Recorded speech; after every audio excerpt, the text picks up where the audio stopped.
Assalamualaikum warahmatullahi wabarakatuh. Pada kesempatan kali ini mengenai diskusi tanya jawab akan dimoderatori oleh saya sendiri. Dan baiklah, mengenai makalah yang telah kami tampilkan di pertemuan sebelumnya, silakan kepada kelompok 1 yang ingin bertanya. Pada kelompok 1 dipersilahkan. Kan nama saya Darini, saya perwakilan dari kelompok 1 akan memberikan pertanyaan kepada kelompok 2. Pertanyaan yang pertama, mengapa dalam penelitian perumusan masalah sangat penting? Pertanyaan yang kedua, apa yang dimaksud dengan penelitian kausal komparatif? Jelaskan dan serta. Untuk pertanyaan kelompok 1 akan dijawab oleh Saudari Yuni. Saya akan menjawab pertanyaan dari Saudari Darini. Apa dalam penelitian perumusan masalah itu sangat penting? Nah, seperti yang kita ketahui bahwa kegiatan penelitian itu adalah suatu kegiatan untuk meneliti sesuatu. Nah, apa yang diteliti? Nah, yang diteliti itu adalah sesuatu yang membutuhkan jawaban. Nah, sesuatu yang tidak ada jawabannya dalam ilmu pengetahuan merupakan sebuah masalah karena terdorong oleh rasa ingin tahu sesuatu tersebut sehingga muncullah keinginan untuk meneliti.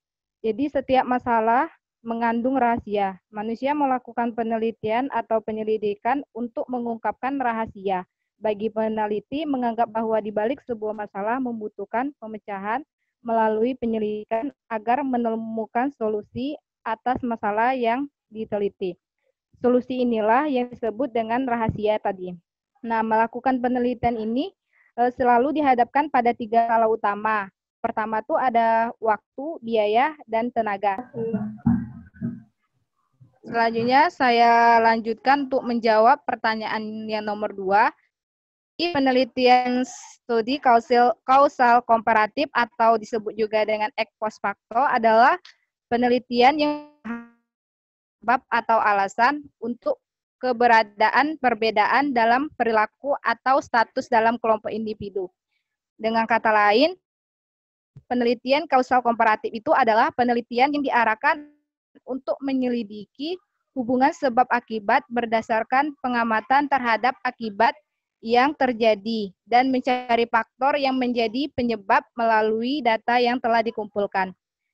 Jadi dalam penelitian ini, pendekatan dasarnya adalah memulai dengan adanya perbedaan 2 kelompok dan kemudian mencari faktor yang mungkin menjadi penyebab atau akibat dari perbedaan tersebut.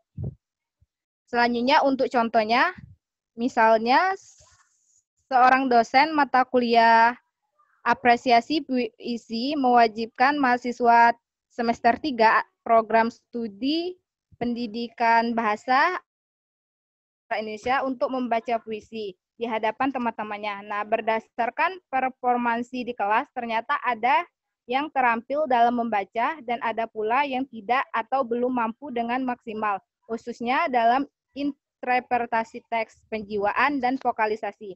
Nah, berdasarkan temuan tersebut dapat diambil rancangan penelitian atau judulnya. Jadi judul penelitian itu pengaruh minat membaca puisi dan pemahaman struktur puisi terhadap keterampilan membaca puisi mahasiswa semester 3 program studi pendidikan bahasa dan sastra Indonesia. Yang pertama itu ada identifikasi masalah.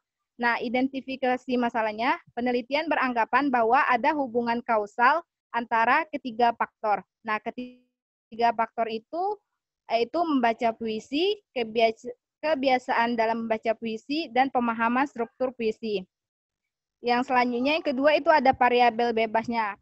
Variabel bebasnya yang pertama ada minat membaca puisi, yang kedua itu pemahaman struktur puisi. Lalu selanjutnya yaitu keterampilan membaca puisi.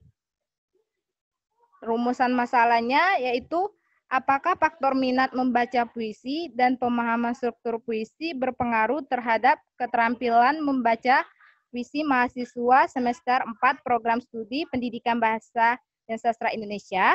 Dan hipotesisnya yaitu faktor minat membaca puisi dan pemahaman struktur puisi berpengaruh terhadap keterampilan membaca mahasiswa semester 3 Program Studi Pendidikan Bahasa dan Sastra Indonesia.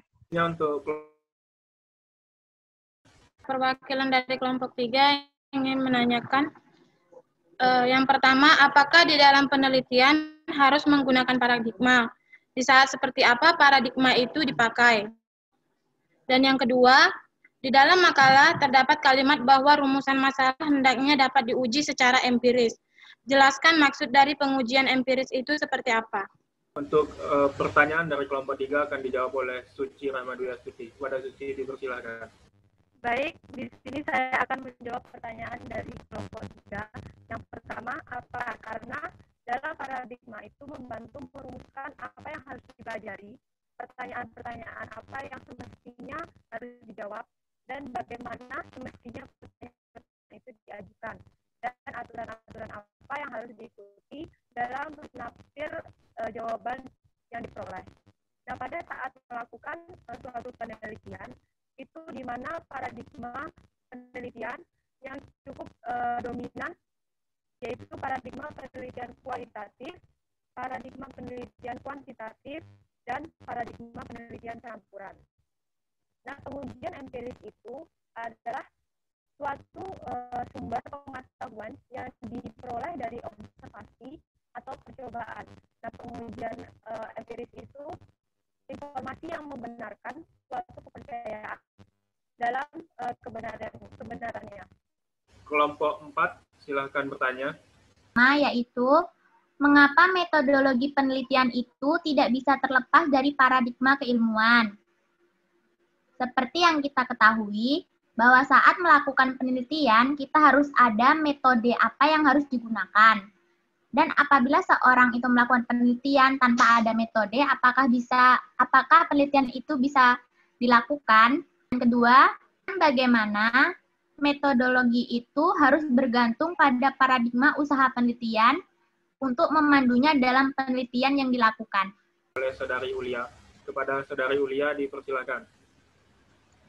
Baik, karena metodologi penelitian merupakan implikasi atau konsekuensi logis dari nilai-nilai, asumsi, aturan, serta kriteria yang menjadi bagian integral suatu paradigma dan metode penelitian, maka menurut saya tidak ada cara lain agar mendapatkan hasil yang valid selain mengikuti metodologi penelitian. Karena metodologi penelitian sendiri kumpulan metode atau teknik penelitian, melainkan suatu keseluruhan landasan nilai-nilai, asumsi, etika, dan norma yang menjadi aturan serta dasar yang digunakan untuk menafsir serta menyimpulkan data penelitian di dalam, termasuk juga kriteria untuk menilai kualitas hasil penelitian. Nah, jadi paradigma keilmuan ini adalah dasar dari kita untuk meneliti dari suatu penelitian kita. Nah, mengapa dasar paradigma keilmuan ini bisa membuat suatu data itu valid? Karena didasarkan oleh landasan-landasan yang sudah terbukti atau sudah diteliti dari orang-orang yang terdahulu. Seperti yang di sini dijelaskan tentang norma, etika, serta dasar-dasar nilai, dari penelitian tersebut. Kemudian untuk pertanyaan kedua, itu mengenai pada materi metodologi penelitian, bagaimana metodologi itu harus bergantung pada paradigma usaha penelitian. Nah, ini karena metodologi penelitian merupakan implikasi atau konsekuensi logis dari nilai-nilai yang menjadi bagian dari suatu penelitian yang didasari beberapa asumsi, merupakan penelitian yang sesuai dengan pengembangan pengetahuan dalam penelitian tertentu. Oleh sebab itu, metodologi harus bergantung paradigma. Nah, jadi metodologi ini adalah sebuah cara untuk seorang peneliti mencapai hasil dari penelitiannya. Dan untuk mencapai hasil dari penelitiannya itu, maka mereka harus menggunakan sebuah data-data inilah yang menjadi paradigma sebagai penunjang dari hasil penelitiannya. Itu akan berlanjut pada hasilnya, itu valid atau tidak. Terima kasih kepada kelompok 4. Selanjutnya kepada kelompok 5 dipersilakan untuk bertanya. Perkenalkan, nama saya Agnes, perwakilan dari kelompok 5 ingin bertanya kepada kelompok penyaji. Di mana pertanyaannya yaitu, tolong teman-teman sebutkan kelebihan pada suatu ukuran terbaku yang digunakan dalam pendekatan kuantitatif menurut Surya Brata tahun 1982. Terima kasih. Baiklah, pertanyaan kedua yaitu, jelaskan sumber-sumber yang dapat kita gunakan untuk memperoleh masalah penelitian dan memberikan contoh satu rumusan masalah kualitatif dan rumusan masalah kuantitatif. Terima kasih kepada kelompok 5 yang telah bertanya. Untuk pertanyaan kelompok 5 akan dijawab oleh Saudara Ferry. Saya akan mencoba menjawab pertanyaan yang telah diajukan. Untuk pertanyaan yang pertama, jadi ada 4 kelebihan pendekatan kualitatif menurut Surya Brata. Penggunaan ukuran terbaku Hal ini berkaitan dengan prinsip utama pada ilmu pengetahuan, bahwa setiap pernyataan mengenai fakta adalah dapat diuji oleh ilmuwan lain secara independen. Dengan adanya pengukuran yang terbaku, maka prinsip ini akan lebih mudah dapat dipenuhi. Yang kedua itu, hasil-hasil yang berwujud bilangan yang diperoleh dengan pengukuran terbaku memungkinkan pelaporan hasil secara dan tepat. Selain itu juga memungkinkan penggunaan metode analisis yang kuat, yaitu analisis matematis. Yang ketiga, hasil pengukuran terbaku lebih mudah dikomunikasikan di antara para ahli ilmu pengetahuan. Yang keempat, apabila pengukuran terbaku sudah terbentuk, maka selanjutnya penggunaannya akan jauh lebih mudah daripada pendapat perseorangan.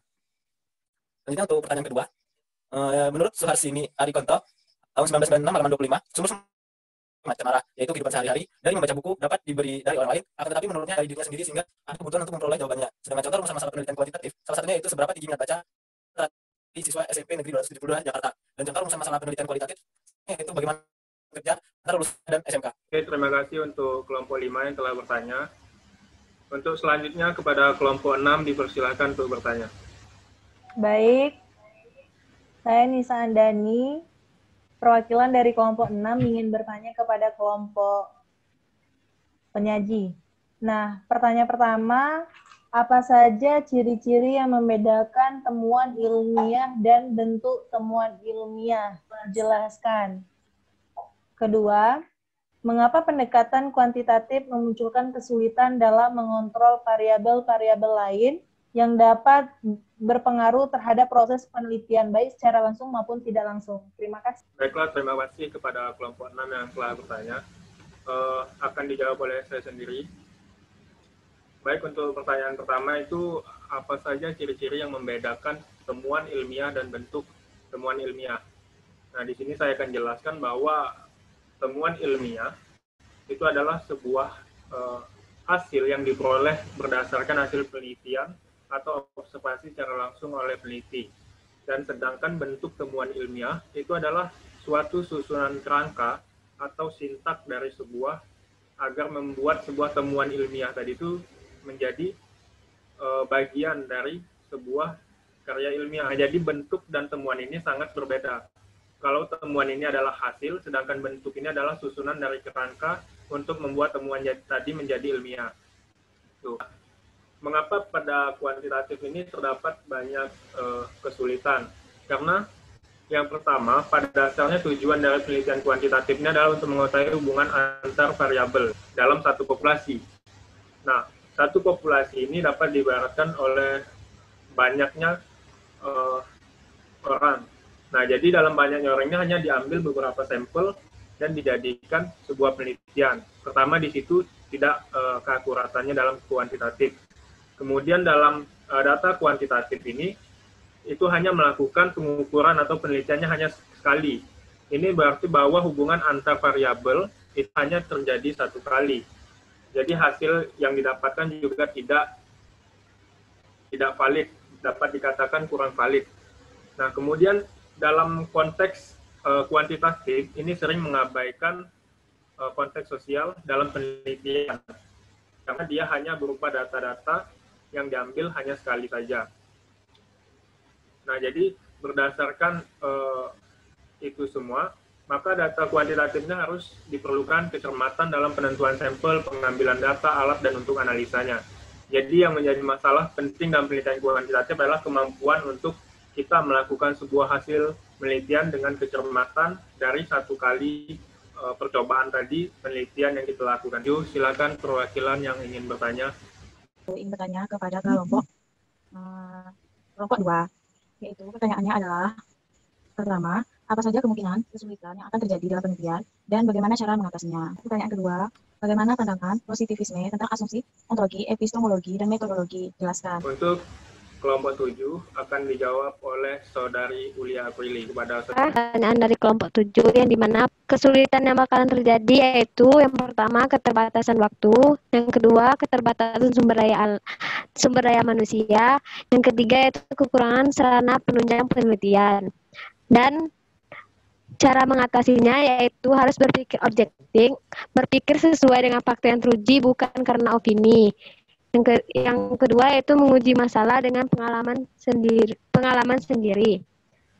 Dan untuk pertanyaan kedua, yaitu menurut pandangan positivisme tentang asumsi ontologi, epistemologi, dan metodologi adalah sebuah teknis atau metode yang digunakan sangat lekat dengan acuan kuantitatif, sehingga paradigma positivisme ini juga disebut dengan paradigma kuantitatif. Baiklah.